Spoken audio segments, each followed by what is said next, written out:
আৰু বাজেট দাখিলৰ পাছতে মুখ্যমন্ত্ৰী ডক্টৰ হিমন্ত বিশ্ব শৰ্মাৰ ডাঙৰ ঘোষণা বাজেটত নিবনুৱা যুৱক যুৱতীৰ বাবে এইবাৰ সুখবৰ আছে ৰাজ্যত শীঘ্ৰেই 2 লাখ নতুন নিযুক্তিৰ লক্ষ্য হাতত লোৱা হৈছে খালী পদ পূৰণেই নহয় সৃষ্টি কৰা হ'ব নতুন পদ আৰু মুখ্য সচিবৰ অধীনত গঠন কৰা হৈছে টাস্ক ফোৰ্স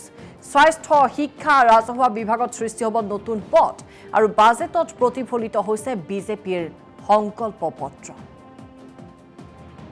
আজি আমাৰ চৰকাৰৰ প্ৰথমখন পূৰ্ণাংগ বাজেট ৰাজ্যৰ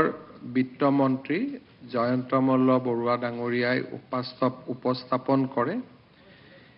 এই বছৰৰ আমাৰ বাজেট অৰ্থাৎ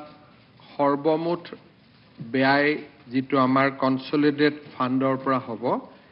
সেইটো হৈছে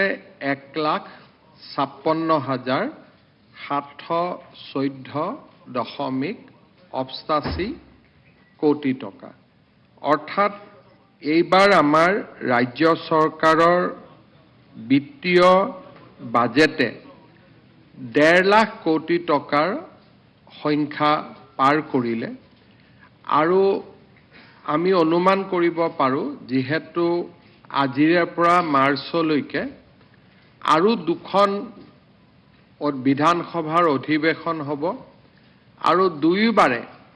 সাপ্লিমেন্টাৰী ডিমান্ডৰো সম্ভাৱনা থাকে শেষলৈ আমাৰ বাজেটে আৰু 1,56,000 কোটি টকাতকৈ আৰু অধিক বৃদ্ধি হোৱাৰ সম্ভাৱনা থাকি যাব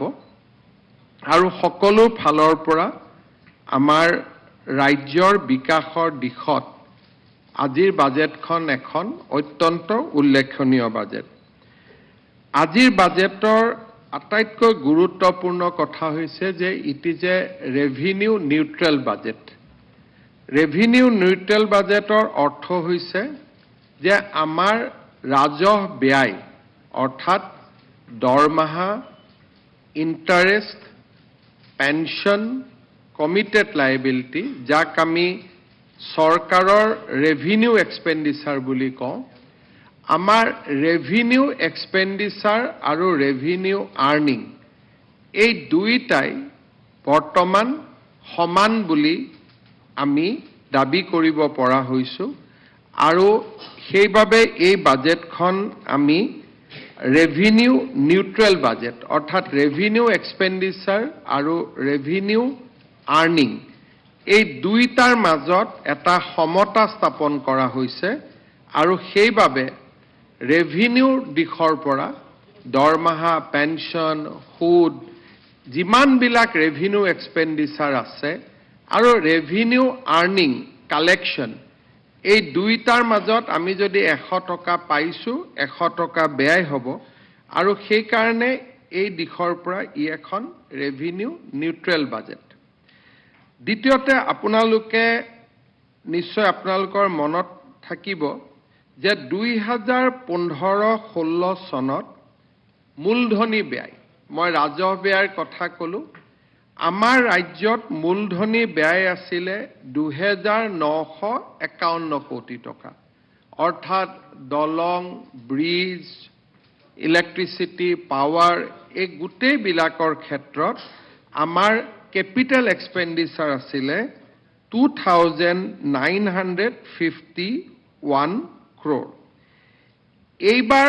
আমাৰ বাজেটত ইয়াক আমি প্ৰায় 29,000 কোটি টকা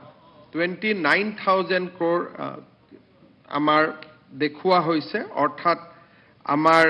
ৰেভিনিউ এক্সপেন্ডিচাৰ আৰু কেপিটেল এক্সপেন্ডিচাৰ দুইটা সমান গতিত বাঢ়ি আমাৰ এই বাজেটখনক এটা সন্তুলিত ৰূপ দিয়া হৈছে কেপিটেল এক্সপেন্ডিচাৰ বাঢ়িছে ৰেভিনিউ এক্সপেন্ডিচাৰ বাঢ়িছে ৰেভিনিউ কালেকশন বাঢ়িছে আৰু এই গোটেই বাজেটখনে এটা সন্তুলিত ৰূপ পাবলৈ সক্ষম হৈছে আপোনালোকে যদি বাজেটখনলৈ লক্ষ্য কৰে ই এখন যদি গ্ৰীণ সেছ আমি বাদ দিওঁ তেতিয়ালে ই এখন ট্যাক্স নিউট্ৰেল বাজেট অৰ্থাৎ এই বাজেটৰ জৰিয়তে আমি কিছু ক্ষেত্ৰত কৰ হ্ৰাস কৰিছোঁ, যেনেকৈ পাইপ নেচাৰেল গেছ হওক বা গ্ৰীণ ভেহিকল পঞ্জীকৰণ হওক, আমি য'ত যেনেকৈ পাৰিছোঁ কৰ হ্ৰাস কৰিছোঁ। অসম কৃষি কৰত আগতে 2.5 লাখ টকা উপাৰ্জন হ'লেও এগ্ৰিকালচাৰ ইনকাম টেক্স দিব লাগিছিল, এতিয়া 10 লাখ টকালৈকে আমি কৃষি কৰক ৰেহাই প্ৰদান কৰিছোঁ। অৰ্থাৎ ৰাজ্যৰ বিত্তীয় অৱস্থাৰ লগত সংগতি ৰাখি আমি কৰ ৰেহাইৰ বিভিন্ন স্থানত প্ৰস্তাৱ দিছোঁ, কিন্তু নতুনকৈ কৰ আৰোপণৰ চেষ্টা এই বাজেটখনত কৰা হোৱা নাই। দ্বিতীয় এটা উল্লেখযোগ্য দিশ হৈছে যে প্ৰথমবাৰৰ বাবে আমি ৰাজ্যত গ্ৰীণ চেছ অৰ্থাৎ প্ৰদূষিত উদ্যোগসমূহৰ ওপৰত বা আপোনালোকে জানে ইটা ভাটা, ষ্টোন কোৱাৰী, কোক উদ্যোগ বা আন যি প্ৰদূষিত উদ্যোগ আছে সেইসমূহৰ ওপৰত আমি এটা গ্ৰীণ চেছ প্ৰয়োগৰ কথা কৈছোঁ। যি গ্ৰীণ চেছৰ পৰা উপাৰ্জিত পুঁজি ৰাজ্যৰ বাজেটলৈকে নাযায়, ই ৰাজ্যৰ বনানীকৰণ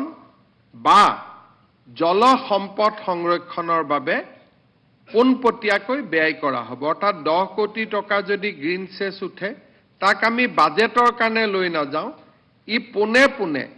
ৰাজ্যৰ ক্লাইমেট